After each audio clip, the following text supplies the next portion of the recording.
اردو ہے میرا نام، میں خسرو کی پہیلی، میں میر کی ہمراز ہوں، غالب کی سہیلی۔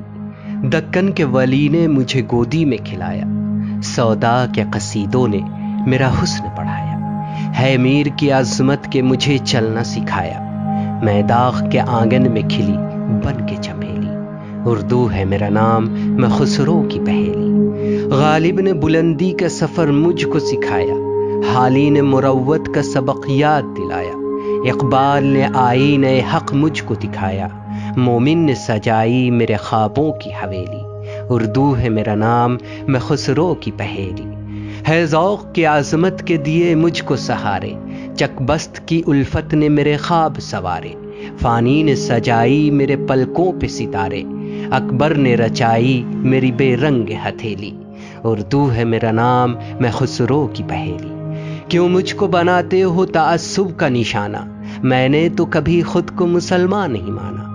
دیکھا تھا کبھی میں نے بھی خوشیوں کا زمانہ، اپنے ہی وطن میں ہوں مگر آج اکیلی۔ اردو ہے میرا نام، میں خسرو کی پہیلی۔ اپنی زبان سے لگاؤ ہونا ایک فطری بات ہے۔ جن قوموں کی زبان نہیں ہوتی ہے وہ قوم بھی باقی نہیں رہتی ہے۔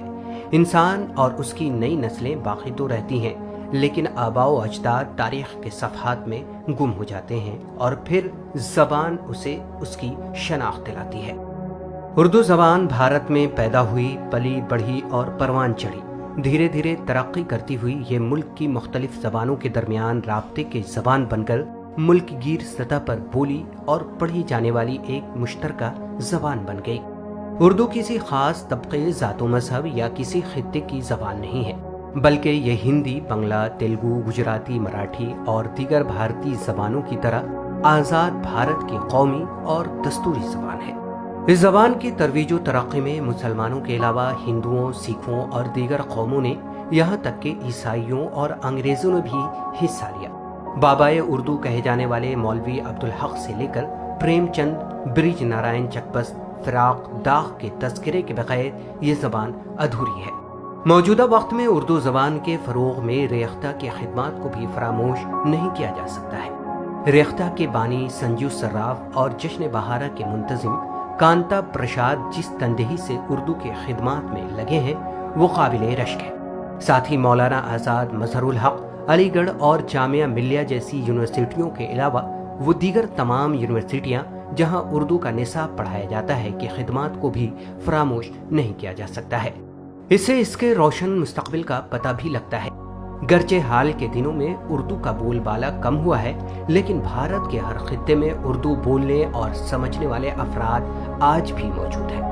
اردو ادب کی محفل سے لے کر غالب، حالی، داغ اور اقبال کی شاعری تک، ناگالینڈ اور ہماچل کی پہاڑیوں سے لے کر بالی ووڈ کی شہنائیوں تک میں اس زبان کے جاننے والے سے ملاقات ہو جائے گی۔ لوگ چاہے اس کا مفہوم سمجھتے ہوں یا نہیں، لیکن وہ اردو کی شیرینی کو محسوس کرتے ہیں اور اس کی چاشنی سے لطف اندوز ہوتے ہیں۔ کہا جاتا ہے کہ اردو اور ہندی دونوں جڑواں بہنیں ہیں جو ایک خاک اور ایک خاندان سے ابھری ہیں، لیکن وقت کی سیاست نے انہیں سوت بنا دیا۔ اس کے علاوہ پرائمری درجات سے اعلیٰ تعلیم تک موجودہ وقت میں اردو پڑھنے اور پڑھانے کا گھٹتا معیار اس زبان کے تئیں احساس کمتری، جس کا علامہ اقبال نے یوں نقشہ کھینچا ہے کہ شکایت ہے مجھے یا رب خداوند مکتب سے، سبق شاہین بچوں کو یہ دیتے ہیں خاک بازی کا۔ اور سب سے اہم اس زبان میں معیشت کے فقدان کا ہے، جس نے اردو سے عوامی دلچسپی کو کم کر دیا ہے۔ جس زبان میں روزگار کے زیادہ مواقع ہوتے ہیں، عوامی دلچسپی اس میں بڑھنے لگتی ہے، اور جہاں اس کے مواقع محدود اور مسدود ہوتے ہیں وہاں اس سے دلچسپی کم اور کسی حد تک ختم ہو جاتی ہے۔ موجودہ دور میں اگر اردو کے لیے حالات حوصلہ افزا نہیں ہیں تو مایوس کن بھی نہیں ہے۔ بھارت میں 60 اور 70 کی دہائی میں انگریزی ہٹاؤ کی زبردست تحریک شروع ہوئی تھی۔ بہت سی ریاستی حکومتوں نے انگریزی کو نصاب سے ختم کر دیا تھا۔ 90 کی دہائی میں گلوبلائزیشن کا دور شروع ہوا اور دیکھتے ہی دیکھتے انگریزی زبان ایک بار پھر سے غیر معمولی زبان بن کر ابھر گئی۔ یہ تو نہیں پتا کہ اردو زبان کو یہ دن کب نصیب ہوگا، لیکن اس وقت بھی اردو کی اہمیت و افادیت کم نہیں ہوئی ہے۔